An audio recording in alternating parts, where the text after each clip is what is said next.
আসসালামু আলাইকুম, আমি নুসরাত জাহান লিয়া। কেমন আছেন আপনারা? আলহামদুলিল্লাহ আমরা ভালো আছি। চলে আসছি প্রতিদিনের ব্লগ নিয়ে।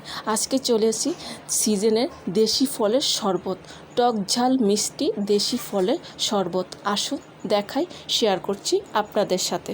সিজন থাকতেই শরবতটা বানিয়ে সবাইকে নিয়ে খাবেন।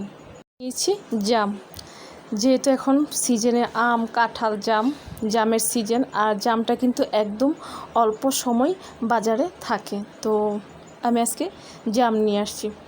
জামটা ভালো করে ধুয়ে এখন মাছ থেকে আটিটা ফেলে দেব, শুধু মাংসটা নেব। এই তো এইরকম করে জামের মাঝখান থেকে আটিটা বের করে নেব আর মাংসটা রেখে দেব। এই তো এইরকম করে, আর এই তো আটিটা বের করে ফেলছি। এইরকম করে আমি সবগুলো জামের ভিতর থেকে আটিটা বের করে ফেলব। সম্পূর্ণ জামগুলো আমি মাছ থেকে আটিটা ফেলে দিয়েছি।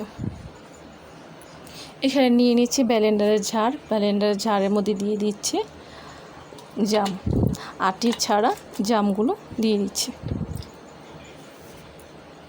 দিয়ে দিচ্ছি নর্মাল পানি, দিয়ে দিচ্ছি চিনি, দিয়ে দিচ্ছি লেবুর রস,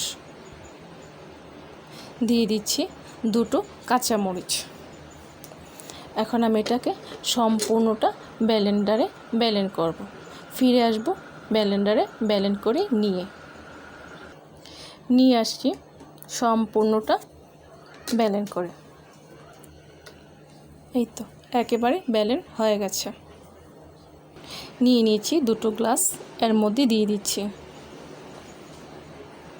আমি বলে দিচ্ছি, আপনারা চাইলে কিন্তু এটা ছেঁকে নিতেও পারেন। আমি এটা ছাঁকবো না, কারণ আমার কাছে এটা এইরকমই ভালো লাগে। দিয়ে দিচ্ছি লেবু,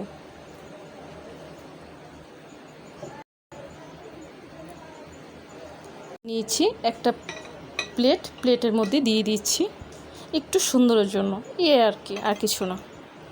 তৈরি হয়ে গেছে জামের শরবত। আবারও বলে দিচ্ছি, আপনারা চাইলে এটাকে ছেঁকে নিতে পারেন ছাঁকনি দিয়ে। আমি এটাকে ছাঁকবো না, আমার কাছে এটা এভাবেই ভালো লাগে। তৈরি হয়ে গেছে টক ঝাল মিষ্টি জামের শরবত। সিজন থাকতে এই শরবতটা বানিয়ে খাবেন। আর জামের সিজন কিন্তু বেশি দিন থাকে না। ভালো লাগলে কমেন্টস করে জানাবেন, সাবস্ক্রাইব করে দেবেন, আমার পাশে থাকবেন আর আমাকে অনেক অনেক সাপোর্ট করবেন। আজ এই পর্যন্তই। সব ভালো থাকেন, সুস্থ থাকেন, আবার আসবো। আল্লাহ হাফেজ।